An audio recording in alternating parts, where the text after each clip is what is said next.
आप देख रहे हैं इंडिया टाउन न्यूज, भारत की बात। मुक्तिधाम से गायब हुई अस्थियां। जी हां, राजनांदगांव से एक ऐसी तस्वीर सामने आई है जो सिर्फ एक गलती नहीं बल्कि संवेदनाओं पर गहरी चोट है। सोचिए, अगर किसी अपने की अंतिम विदाई के बाद उसकी अस्थियां भी यदि उनके परिजनों तक सही सलामत न पहुंचे तो क्या बीतेगी उस परिवार पर। मुक्तिधाम में दाह संस्कार के लिए राशि तो ली जाती है, लेकिन सुरक्षा के मापदंड शून्य। नमस्कार, आप देख रहे हैं इंडिया टाउन न्यूज और मैं हूं आपके साथ सुरभि शुक्ला। आज की ये रिपोर्ट आपको झकझोर देगी और सवाल खड़े करेगी हमारी व्यवस्थाओं पर। चलिए बताते हैं राजनांदगांव से हमारे संवाददाता विश्वनाथ देवांगन की ये रिपोर्ट।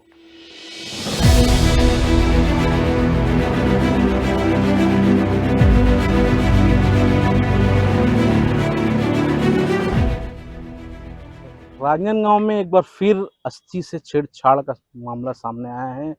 राजनांदगांव के लखोली मुक्तिधाम में कुछ दिनों पहले एक चौहान परिवार ने अपने बड़े बेटे का अंतिम संस्कार किया था। उसके बाद उन्होंने जब अस्थि उठाने के लिए यहाँ पर पहुंचे तब उनको पता चला कि जो 3 नंबर वाले हैं वो उन्होंने 2 नंबर का अस्थि उठाकर ले गए हैं और शिवनाथ नदी पर विसर्जन कर दिया। वर्तमान में यहाँ पर जब चौहान परिवार अस्थि उठाने पहुंचे तब उनको यह मामला मालूम पड़ा, तब विवाद की स्थिति निर्मित हो गई।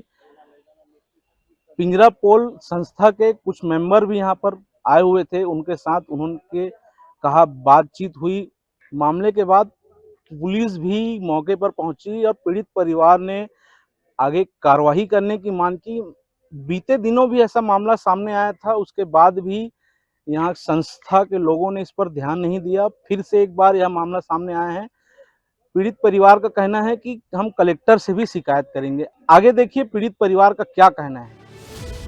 राजनांदगांव के लखोली नाका स्थित मुक्तिधाम से एक गंभीर लापरवाही का मामला सामने आया है, जहां अंतिम संस्कार जैसे बेहद संवेदनशील कार्य में ऐसी चूक हुई जिसने एक परिवार के दुख को और गहरा कर दिया। मिली जानकारी के अनुसार चौहान परिवार ने 22 तारीख को अपने बेटे का अंतिम संस्कार मुक्तिधाम के नंबर 2 स्थल पर किया था।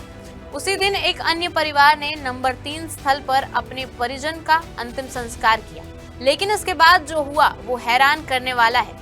आरोप है कि मुक्तिधाम में सही पहचान और निगरानी के अभाव में चौहान परिवार के बेटे की अस्थियों को दूसरे परिवार द्वारा गलती से ले जाकर विसर्जित कर दिया।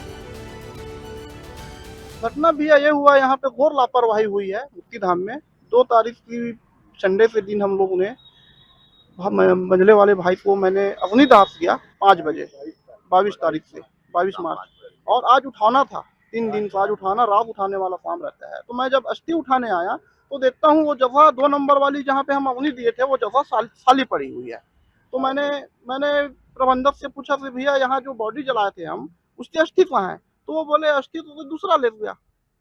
मतलब अब अस्थि भी यहाँ पे सेफ नहीं है, जली हुई रात को भी उठा से ले जाइए। अब मैं इलाहाबाद क्या लेके जाऊँ? अभी क्या चाह रहे हैं? मैं कार्रवाई चाहता हूँ प्रबंधक से खिलाफ, और ऐसी गलती दोबारा ना हो, ऐसी घटना दोबारा ना हो भविष्य में। सामने परिवार जिन्होंने अस्थि लेकर गए हैं उन्होंने वो तो साफ बोल दिए थे हमारे से गलती हो गई, हम कुछ नहीं कर सकते। और वो विकलांग था, चंदा देते वो लाए थे। जरा सोचिए कि जिस अस्थि कलश को परिवार ने अपने हाथों से विदा करना था वो किसी और द्वारा बिना जानकारी के विसर्जित कर दिया गया। इस घटना के बाद चौहान परिवार में आक्रोश है और वे खुद को ठगा हुआ महसूस कर रहे हैं। यह पूरा मामला मुक्तिधाम की व्यवस्थाओं पर गंभीर सवाल खड़े करता है। क्या वहां अस्थियों की पहचान के लिए कोई सिस्टम नहीं था? क्या कर्मचारियों की कोई जिम्मेदारी तय नहीं है? स्थानीय लोगों का कहना है कि मुक्तिधाम में इस तरह की लापरवाही पहली बार नहीं हुई है और यहाँ व्यवस्थाओं को लेकर पहले भी शिकायतें उठती रही। मेरे को यही शिकायत है कि ऐसी घटना पुनरावृत्ति ना हो। गौशाला पिंजरा पोल के ऊपर भी मैं स्पष्ट रूप से आरोप लगा रहा हूँ। जो भी संचालक महोदय है, अध्यक्ष महोदय है, जैनम जी अध्यक्ष, उनसे मेरी बात भी हुई है। उन्होंने बोला है कल आके रखे। और जो 100 दाहग्रह के ऊपर में जो ऊपर में नंबर दिया गया है छत के ऊपर, रूफ के ऊपर, वो अचानक ऊपर नंबर जाता, ध्यान जाता नहीं है। तो क्यों ना पिल्लर के सामने में एक दाएं से बाएं नंबरिंग किया जाए।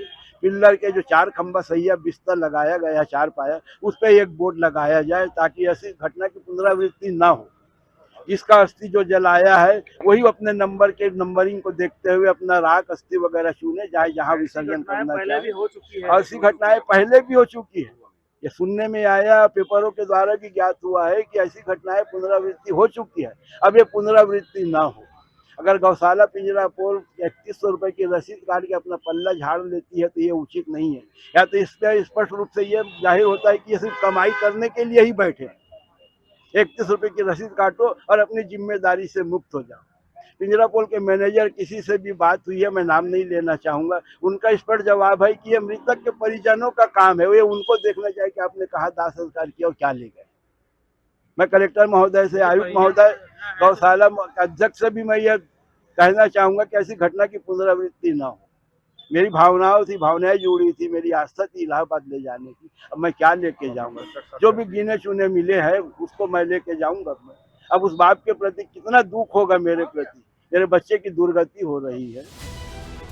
परिजनों ने इस मामले में संबंधित संस्था और कर्मचारियों पर सख्त कार्रवाई की मांग की।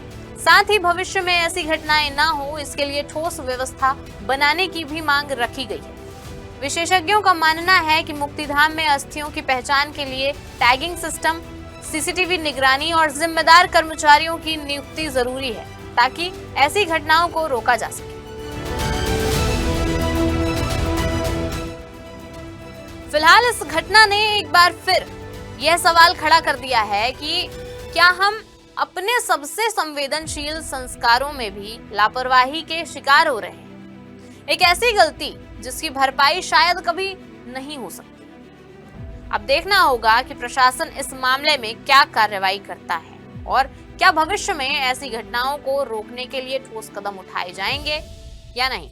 फिलहाल इस रिपोर्ट में इतना ही। अब मुझे दीजिए इजाजत और आप देखते रहिए इंडिया टाउन न्यूज, भारत की बात। नमस्कार। आप देख रहे हैं इंडिया टाउन न्यूज, भारत की बात।